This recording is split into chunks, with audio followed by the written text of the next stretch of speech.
Senator Scullion. Mr Acting Deputy President, I just thought I might take the opportunity to perhaps put in context some of the comments of Senator Ludlam. He made a couple of observations that I'd agree with. It is a difficult process. It is difficult for cattlemen and those traditional owners of country to understand what's happening, but Senator Ludlam, with respect, it makes it a lot more difficult if we're not actually dealing with the facts. The reason that the current site, and I have to say this legislation doesn't prescribe muckety at all, what we're dealing with today has nothing to do with the location. It simply prescribes the circumstances about how the location can be located and a whole suite of issues around that. And the real reason that it is currently, first of all, in the Northern Territory is because there was a decision many, many years ago, and there are those in this place who very few in this place who can still remember when it started. In fact, I suspect there's no one in the Senate that is still around when that process started. And that was an agreement by all states and territories, paid for by the Parliament of Australia, that they would investigate the best site, not the best available site, but the most suitable site. And that site was to be found in the Officer Basin in South Australia. Millions of dollars were invested by the Australian Parliament to do that, and Mike Rann decided that political expediency was far more important to himself and his party than, in fact, the health and welfare of Australians. And so the states and territories wouldn't take it, so of course they've chucked it to dear old Northern Territory, and those in this place would know my views on that. But the fact that it is on Aboriginal land, we now need to look at the Northern Territory. It was open for the then Chief Minister in the Northern Territory, one Claire Martin, to be able to nominate anywhere in the Northern Territory, anywhere, because of all of the pastoral leases in the Northern Territory, could have added to not the most available site, but the most suitable site. But on the day that she had that capacity, on the very same day, so it can hardly be seen to be a considered process, the Chief Minister of the Northern Territory at the time, Claire Martin, decided that she would tell everybody that we are not considering any places. So that actually only left one group of people, who I have to say you have to have a deal of respect for, because they were an independent group of people who decided that they would actually have a process that would go through a selection period. First of all, they had a meeting. The Northern Land Council had a meeting of all the Northern Land Council members simply to consider whether or not their body would be a body under which nominations could occur. It was a 3-day meeting, just simply to see if they were going to have anything to do with it. And we now have a process which is subject to a High Court process at the moment, which is a very robust process. And as I said, what we're talking today is nothing to do with that. But at least they dealt with some independence and not with the same political self-interest that the Labor Party in the Northern Territory did. So that's the reason why it's now both in the Northern Territory and only on Indigenous communities, is simply because of the political self-interest of the Labor Party both in South Australia and in the Northern Territory. There has been a number of remarks from the Senator in regard to why do we locate these in remote areas, and whilst it was fairly dry, I would commend you to the references by the Minister in that regard. It's not about keeping things away from people. It's about finding a site that is unlikely to be disturbed in the near future, in geological terms, sort of the next 100 years. So it is a site that certainly we'd need to meet those specifications. But remember, in terms of sort of saying, well, let's take all this material and hide it away somewhere. Well, this is only intermediate level waste. Remember, the high level material is in Sydney, at Lucas Heights, right in the middle of Sydney. That's the only high level waste we have in Australia, right in the middle of Sydney. So nobody's hiding it from anywhere. This is simply the best place to keep it, and it meets those standards. And we've had the Senator remark, and this is what makes me nervous. He talks about things leaking out, running out, and I can remember I had some of the local people from Muckaty who were concerned that they had been told that when the 44-gallon drums rubbed through, then the material will simply run out into the sand and run out into the rivers, and it will hurt marloo and it will hurt other things. And I was pretty disturbed, and I asked them where they found that material. They actually got that information, and it was provided to them by a third party apparently, no doubt without mischief. But I went on to tell them that in fact you are not allowed to keep, nor do we keep, either liquid matter or particulate matter at the facility. So the notion of leak, and I'm not verballing the Senator, can be that of a radioactive leak, so if there's a crack or something in the facility comes out.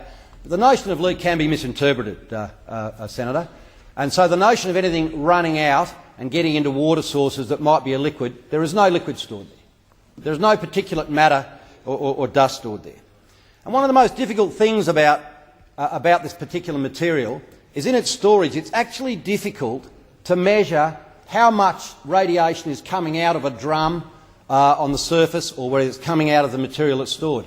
Because in fact the concrete with the granite in it has a bigger background than the radioactivity. There is more radioactivity coming out of the concrete than there is out of the container. So it's very difficult to measure all those things. But it is important in terms of safety to sort of put that in the proper context. First, that there are no leaks and things running anywhere or blowing anywhere or running into rivers or in 2 ice ages' time doing something. It's important to note that this is all recoverable. In other words, the low to or the intermediate level waste will be in a warehouse on a large concrete floor with somebody hoovers, and there are these big lumps of things sitting on concrete blocks. As I said, there is more radioactivity out of the concrete than out of the containment for that material. It's also important to note that, as the Senator indicated, that there is no deep burial, leave it and forget it. All this material, some of the low-level materials actually soil, much of which is in fact not radioactive anymore. We don't have time for that story, but it is being stored there. It is all entirely recoverable. When I say recoverable, if we need to move it, you have to do something for it, you just simply pull the gravel out, blow the gravel away, lift the containers and move them. And so, sort of to say that somehow that the level of amenity provided for safety and security is just simply not true. So, when we talk about the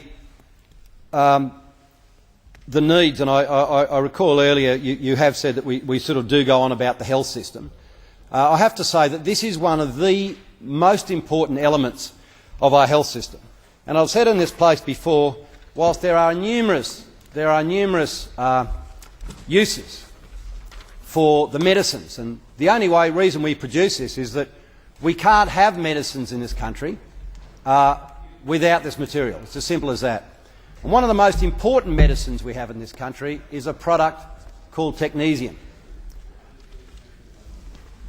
And it is the difference. The fact that we have availability to technetium in this country, and that product in this country, is to ensure that the very bad old days, particularly in areas like breast cancer, instead of having a full mastectomy and the trauma, the cosmetic loss that goes with that, of course, can be completely avoided by forensic surgery with a great deal of confidence that technetium will identify not only the lymph node in the breast, the tumour in the breast, but also the lymph nodes that drains to. And there are those who would say, well, there are always options, we can always import it. Well, I would commend you very much to the words of the then leader of the International Atomic Energy Agency, Dr. Al Baradei. And Dr. Al Baradei made it very clear about the future of access to radioactive pharmaceuticals.